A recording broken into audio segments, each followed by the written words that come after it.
மாற்றுத்திறனாளி மாணவர்களுக்கு கல்வி சேவையாற்றிய ஆசிரியர்கள், சமூக ஆர்வலர்கள் உள்ளிட்டோருக்கு ரோட்டரி கிளப்புகள் சார்பில் ஆசான் விருதுகள் வழங்கி கௌரவிக்கப்பட்டது.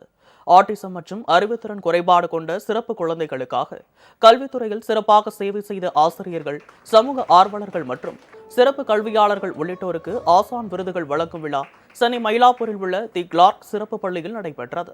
மதராஸ் வடக்கு ரோட்டரி கிளப் மற்றும் சென்னை சாகர் ரோட்டரி கிளப் இணைந்து நடத்திய இந்த விழாவில் மாற்றுத்திறனாளி நலத்துறையின் இணை இயக்குநர் ராஜேந்திரநாத் கலந்து கொண்டு 58 பேருக்கு ஆசான் விருதுகள் வழங்கி கௌரவித்தார்.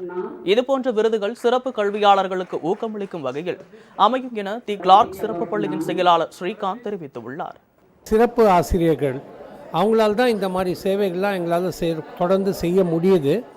எங்கள் தொண்டு நிறுவனம் முதல்ல இந்த சிறப்பு ஆசிரியர்களுக்கு மிக மிக கடமைப்பட்டிருக்கிறோம். இவங்களுக்கு எங்களோட மனமார்ந்த அர்ப்பணிப்பாக அவங்களுக்கு ஒரு அவார்டு கொடுக்குறோம்.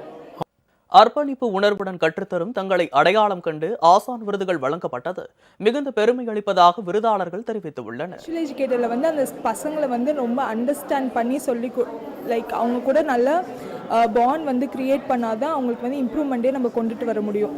ஸோ நிறைய டிஃபிகல்ட்டிஸ் அதில் நமக்கு இருக்குது. பட் அது யாருக்குமே அது வெளியில் தெரிகிறது கிடையாது. அதை ரெகக்னைஸ் பண்ணுற மாதிரி இந்த அவார்ட் கிடைச்சதில் ரொம்பவே ஹாப்பியாக இருக்குது அண்ட் கிரேட்ஃபுல்லாக இருக்குது எனக்கு இந்த ஆசான் அவார்ட் கிடைச்சதில். இன்னைக்கு ரெகக்னைஸ் பண்ணியிருக்கிற அத்தனை ஸ்பெஷல் எஜுகேட்டர்ஸ்க்கும் என்னுடைய வாழ்த்துக்கள். ஸோ ரொம்ப ரொம்ப சந்தோஷமாக இருக்குது இந்த ஆசான் அவார்ட்ஸ்க்கு. இன்னும் நிறைய ஸ்பெஷல் சில்ட்ரனுக்கு நிறைய சேவை பண்ணணும் அப்படின்றத வாழ்த்திக்கிறேன். Thank you so much for this opportunity.